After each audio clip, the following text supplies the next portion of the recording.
Galera, então aqui a gente tem as três classes dos alimentos funcionais. Tá? Os lipídios bioativos, os fitoquímicos, os pré-probióticos. Então, se a gente fosse se aprofundar, como eu falei, são muitos fitoquímicos, a gente poderia ir para os glicosinolatos e sulfurados, etc. Mas se a gente for pensar de maneira geral, a gente vai se ligar que esses aqui são os mais importantes e presentes na nossa dieta como um todo, né? Os lipídios bioativos são esses, então. Aqui eu coloquei uma separação das nuts, porque veja, vai ter, por exemplo, avelã e macadâmia vão ser mais fontes de ômega 9. E outras nuts serão mais fontes de ômega 6. Aí a gente tem o azeite de oliva, como eu falei, ele é 80%, pode chegar até 80% ácido oleico. E, só que o que é interessante do azeite de oliva é que ele traz também muitos polifenóis. Então, por exemplo, o azeite de oliva, ele é uma fonte de ômega 9, mas ele também me traz aí 1 a 2% de polifenóis. E os polifenóis que o azeite de oliva entrega são polifenóis do tipo alcoóis, que a gente não acha. Até tem esse artigo diz aqui, são completamente ausentes em outras fontes vegetais, que é a oleuropeína, óleo cantal, oleoacina, e ele tem extrema biodisponibilidade. O azeite de oliva, os seus polifenóis podem chegar até 95% de biodisponibilidade. Só para vocês terem uma ideia, a cúrcuma chega a 5%. E uma coisa que todo mundo pede é se pode esquentar o azeite de oliva. Primeiro que toda gordura aquecida produz aldeídos tóxicos, isso vai ocorrer. Mas o azeite de oliva até seus 100 graus Celsius ali dá boa. Tá? Inclusive tem estudos que mostram que o azeite de oliva ajuda a conservar os fitoquímicos dos vegetais que você refoga junto. E o azeite de oliva também acaba sendo precursor de um endocannabinoide sacietogênico, a oleoletanolamida. Então, o azeite de oliva, quando eu ingiro nas minhas células, nos meus enterócitos, nas minhas células intestinais, ele acaba sendo convertido, parte dele, em oleoletanolamida, que é um endocannabinoide que vai agir na saciedade. Olha que importância para resgatar a saciedade do meu paciente que tem um histórico de baixa saciedade. E as nuts é como eu falei, percebam que as nuts, elas têm um perfil, e por isso que eu sempre prescrevo nuts de uma maneira mix de nuts, porque uma complementa a outra, né? Então, como eu falei, tem nuts que vai ter mais monoinsaturados, tem nuts que tem mais poliinsaturados. A castanha do Pará, por exemplo, é rica mais em gordura saturada, e tudo bem. Olha que legal esses estudos aqui, a partir de 1980 a gente já tem, e tem ele mais novo aqui, mostrando que o desperdício calórico do amendoim in natura é maior. Ou seja, aquilo que eu falei, quando eu ingiro a fruta, a semente no caso, in natura, pelo fato de vir com fibras e tudo mais, eu perco mais gordura pelas fezes. Olha como é importante isso. Então, a pasta de amendoim faz com que você absorva mais as calorias do amendoim. E isso acontece com quase todas as oleaginosas. A absorção das nuts é menos completa que a maioria das outras comidas, dos outros alimentos. Tá? Então, lipídios bioativos é basicamente isso, pessoal, são os ômegas. Tá? E é bom a gente pensar sempre no alimento. Sabe por quê? Vamos pensar o seguinte, gordura saturada é ruim? Não necessariamente, né? Mas o que eu quero dizer é o seguinte, a gente coloca no mesmo balde a gordura saturada da banha de porco com a gordura saturada da castanha do Pará. Se eu tiver uma visão reducionista só do macronutriente, não explica nada, porque a castanha do Pará é uma matriz alimentar, a banha de porco é outra. Gosto de dar o exemplo também do ômega 9. O bacon tem mais ômega 9 que o azeite de oliva. Isso significa que o bacon é mais saudável? Não. Significa que eu tenho que olhar outras coisas além do ômega 9. O que tem junto? O azeite de oliva me entrega polifenóis, vitamina E. Não estou falando que eu sou contra o bacon também. O que eu estou querendo dizer, pessoal, é que classificar um alimento apenas pelos seus compostos bioativos também é tão reducionista quanto classificá-los apenas pelos macronutrientes, tá? E é por isso que eu trago alimento para a aula. Por isso que eu falei do azeite de oliva, das nuts, e agora eu vou falar dos fitoquímicos.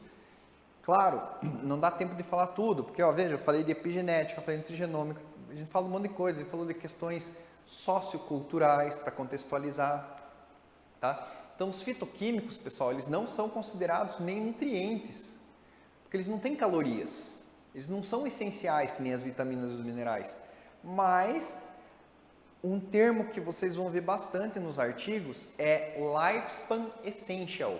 O que significa? Essenciais para a longevidade. Então é como se você sem fitoquímicos vivesse até aqui, mas os fitoquímicos eles dão um extra na sua vida. A gente tem as publicações aparecendo no PubMed, aqui eu selecionei só por flavonoides. Olha como temos estudos cada vez mais mostrando flavonoides. E os fitoquímicos, esse autor divide fitoquímicos de um jeito que eu gosto bastante. Compostos fenólicos, que pode ser flavonoides ou não flavonoides. Aqui ele fez uma divisão maior, né? Mas ó, tá aqui, ó, as flavononas, os flavonoides, isoflavonas, antocianinas. Aí os terpenoides, em que vão aparecer os carotenoides, os nitrogenados, cafeína, os sulforafanos, que são os glicosinolatos ali, e os sulfurados. A ingestão de polifenóis, ela é recomendada 1 grama dia. Então, avaliando a ingestão de polifenóis em países assim, cujas estatísticas são de saúde, eles têm uma ingestão de mais de 1 grama dia de polifenóis, ok? E os polifenóis, eles mudam também o seu tipo de biodisponibilidade. Então, veja a quercetina que a gente encontra na maçã, na cebola, na alcaparra. A quercetina tem uma biodisponibilidade alta. Já a curcumina é uma das que tem disponibilidade mais baixas. Por isso que é importante a gente entender isso. Eu gosto de citar como fonte, a gente está, só para se situar, a gente está em alimentos funcionais, já passamos lipídios bioativos, estamos em fitoquímicos. Como uma fonte de polifenóis, eu gosto muito do chocolate. Tá? O chocolate, para mim, no meu entender, a partir de 60% de cacau, eu já considero ele um alimento funcional, pelo quanto de fitoquímicos que ele concentra. Certo? Ele vai concentrar mais as epicatequinas, ou seja, os flavanoides, e isso vai variar. Isso aqui é bem legal, pessoal, eu gosto de mostrar essa tabelinha, porque isso aqui é um TCC de uma menina, de uma pessoa que eu achei na internet, em que ela faz uma análise bromatológica de teobromina, que é o fitoquímico do cacau, o segundo fitoquímico mais encontrado no cacau, e catequina, né? Na verdade, a catequina tem menor quantidade, mas maior biodisponibilidade. Enfim, aí eu vi esse TCC na internet e eu escrevi para a autora, para a graduada, recém-graduada, a pessoa que fez isso, né? Eu falei para ela assim, olha, fulana, eu sei que no teu TCC você não expôs as marcas que você avaliou, mas você podia me mandar em off aqui as marcas que foram avaliadas, porque eu fiquei muito interessado. E ela me mandou uma foto do Excel dela. Então, olha que interessante. Se você pegar aqui, ó, eu não sei se vocês têm aqui, devem ter, ou quem está em casa, aquele Arcor 70%. Ele tem um bom custo-benefício. Então, olha, letra E, é ele, ó, letra E. Eu vi aqui, ó, ele tem 1 grama quase de teobromina em 100 gramas e uma quantidade razoável de catequinas. A maior quantidade de catequinas, salvo engano meu, é essa aqui que é a H, é a Cacau Show 70%. Então, por exemplo, o chá verde é a segunda maior fonte de catequina do mundo e a gente acha que é a maior fonte. Só que o chá verde tem 8 gramas por quilo. A maior fonte é o cacau, tem 30 gramas por quilo. Então, quando a gente, olha como é importante a gente estudar alimento. Porque a gente é importante o consumo de chá verde, ele é antioxidante. Mas fala, cara, o chá verde é o segundo maior. É muito mais fácil na nossa sociedade ocidental a gente prescrever chocolatinho amargo do que chá verde, né? Se a gente morasse no Japão, não, seria mais fácil o chá verde. Aí tem estudos mostrando, como a gente viu a questão da biogênese mitocondrial, tem estudos mostrando melhora na biogênese mitocondrial com cacau, melhora do óxido nítrico. Lembre que uma das coisas que eu falei no começo da aula é que longevidade é preciso perfusão sanguínea, ou seja, irrigação sanguínea. E temos também o vinho, a uva e o suco de uva como fontes interessantes de polifenóis, mas eu tenho ressalva, inclusive no meu doutorado eu falo isso, quanto ao vinho. Eu acho que agora a galera está caindo de pau no consumo de álcool, na real. E é o que eu falo sempre, a gente não consome álcool, a gente consome bebidas. E existem pessoas que não têm problemas com essas bebidas e tem pessoas que têm. Eu, em consultório, eu não recomendo o uso de bebida alcoólica. Porque eu não sei se isso não vai ser um gatilho para a pessoa encher a cara, entendeu? Bom, eu gosto de mostrar a comparação do vinho e do suco de uva, porque assim, pessoal, levantou-se muito a bola por muitos anos do vinho como um alimento, uma bebida boa para o coração. E de fato, nas sociedades mediterrâneas, se a gente estudar, eles têm uma ingestão de vinho assim, que é tipo uma taça por dia na hora do almoço. Olha que legal esse estudo aqui, ele faz um comparativo dos polifenóis totais do vinho e do suco de uva. E de fato, em termos de polifenóis totais, ou seja, isso aqui, o geralzão, o vinho tem mais. Só que se a gente pegar, lembram que a quercetina é muito mais biodisponível que os outros fitoquímicos. A quercetina no suco de uva é muito maior. O suco de uva vai me dar mais resveratrol e mais taninos, principalmente o vinho taná, né? Por isso que ele tem esse nome. Mas se a gente pegar ácidos fenólicos que têm ação pré-biótica e quercetina, o suco de uva me dá mais. Tanto é que em determinados estudos o suco de uva mostra mais ação antioxidante que o vinho.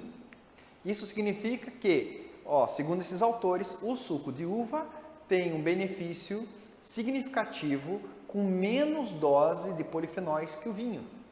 Ou seja, os polifenóis do suco de uva acabam sendo mais biodisponíveis, ok? Porque não é só uma questão do resveratrol, é a questão de todo o resto que tem nele, certo? E os pré e probióticos, então, são ou alimentos que promovem a melhora de bactérias potencialmente benéficas ou as bactérias em si. Então, o que a gente quer sempre, na verdade, o que eu sempre busco em prática clínica é pré-biótico. Porque o pré-biótico, você está dando arma para o soldado, você não está jogando o soldado lá. Quando você consome só probiótico, você joga soldado para dentro, mas não joga arma para ele, certo? E sim, os diferentes tipos de dieta moldam o nosso perfil de bactérias, porque essas bactérias, elas produzem pós-bióticos. Então, se eu tenho uma dieta muito rica em gordura, em fast food, eu vou ter excesso de lipopolissacarídeo. Se eu tenho uma dieta muito rica em carne, em proteínas animais, eu vou ter um excesso de trimetilamina e óxido. Se eu tenho uma dieta rica em plantas e vegetais, eu tenho, aí sim, ainda bem, né, aumento de ácido graxo de cadeia curta, ok? Então, como eu falei antes, uma das principais fontes que a gente tem de amido resistente são as leguminosas, que a gente vai achar nos artigos pelo nome de Pulses, certo? Então, as leguminosas, se a gente pegar feijão, grão de bico, lentilha, compara aqui a produção de butirato, aqui embaixo, do amido resistente, é muito maior, e o butirato é o ácido graxo de cadeia curta, um dos mais importantes que a gente tem.